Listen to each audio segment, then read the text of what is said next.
Serena, you live and work in Barcelona, and you work as a fact-checking journalist for Verificat. Verificat is a group of journalists and fact-checkers. They work in teams of several people, I think of 3 people always, and you verify the content of misleading headlines in media, especially in digital media. You're very active on social media. And as you told me in our conversation last week, Verificat is the only member of the IFCN in Catalonia. And as we heard before from Uschi Jonas, IFCN is an international fact-checking network which certifies the fact-checking agencies. And we had agreed that you would be sharing a presentation with us. Yes, I'll try to share my screen now. Thank you for the introduction. Well, as you all know, there's a close link between populism and fake news or disinformation. And today I want to talk about what messages and techniques are the most used in populist discourse and used to attack a specific collective, which are the migrant community. As you all probably know, this is also where populist discourse, especially of the extreme right, has the greatest impact, and not only here in Spain, but all over the world. And if we analyze the discourse of the extreme right on social media, we can see through their messages an explanation of reality based on fear and constant confrontation. And in fact, this is one of the methods that they use.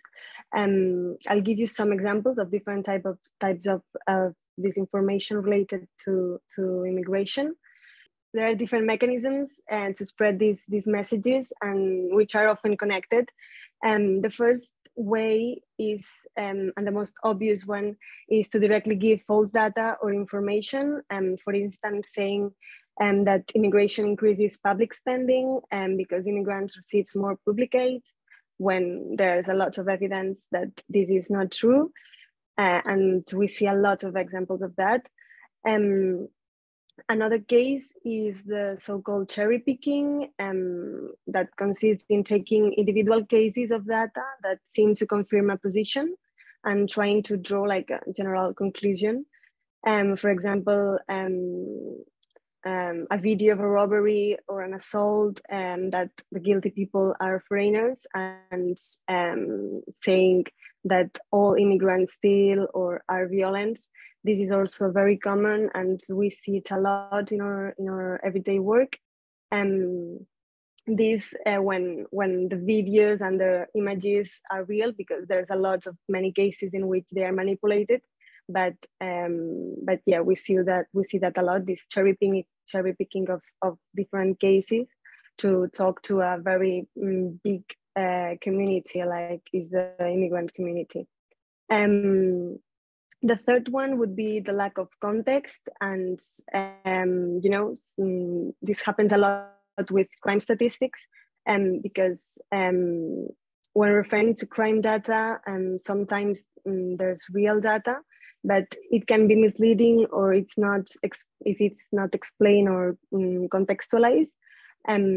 For example, the foreign population is overrepresented in crime statistics and in prison sentences, but does this mean that foreigners commit more crime? It is not the case. We know that crime is multifactorial, and that there is evidence that the origin of a person does not influence whether he or she commit more crime.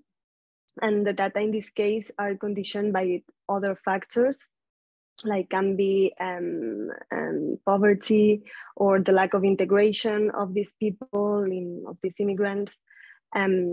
But there is also a bias in the arrest, and we know that because foreigners are being arrested to a much greater extent than native people, And we saw this in the United States in the last century with the Black movement, which criticized the BS of the police. And on the other hand, it is also often necessary to explain that a large part of the arrest of foreigners are for falsehood, like falsifying a document or a T-shirt, and not for killing someone.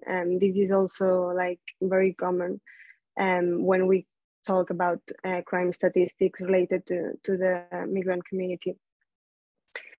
And so a critical analysis of all aspects of immigration, we know that is complex and often requires like a broad knowledge about the topic and about the situation, while populism offers like a very simple and easy solution, which is all immigrants are guilty for everything. And because of that, we need to expel them or anything. And the extreme right parties that use this populism and populist arguments have an infallible method to convince you that this is like that, and this method is the fear. They use it a lot, and this is like the fourth method that I would like to mention, because fear is recurrently presented in anti-immigration messages, thus normalizing hate speech towards this group that in some and many cases is based on false arguments. And there are even messages in which fear appears, but not such an explicit way.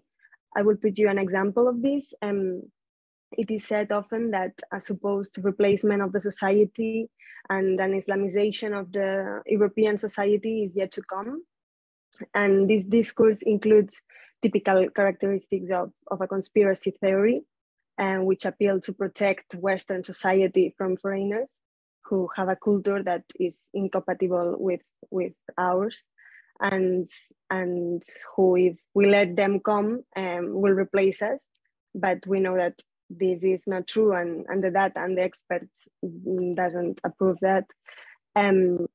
So yeah, just to resume a little bit, this would be the narratives that we see the most often. Migrants are coming to take our jobs, and they are criminals, and they have a culture that is incompatible with ours.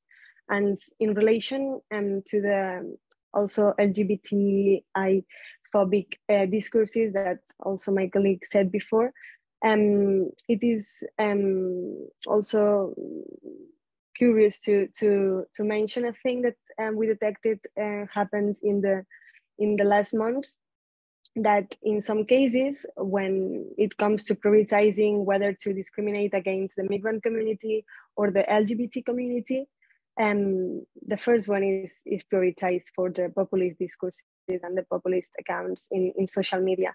This has come to light recently, especially as a result of many advances that have been made here in Spain in terms of women's rights and LGBT rights. And for example, a few months ago went viral a video in which two supposedly Moroccan people beat up a transgender girl, and users close to extreme right made this video viral to say that this is what migrants do to trans people.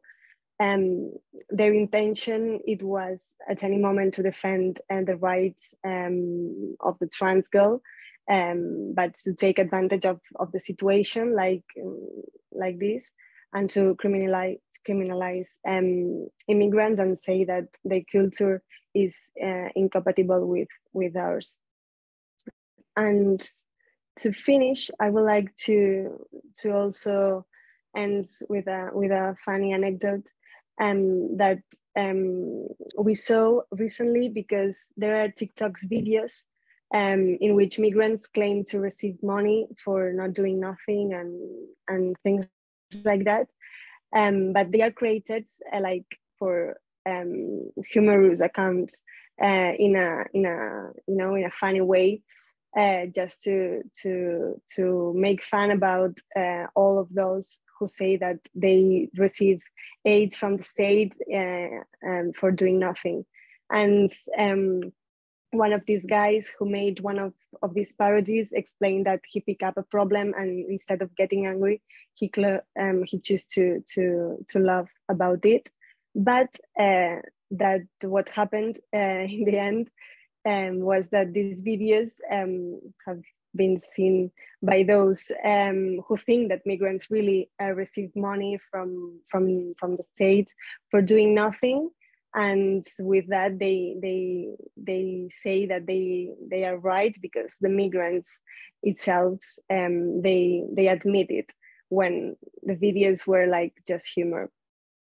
And finally, the question that remains is what we can do against this.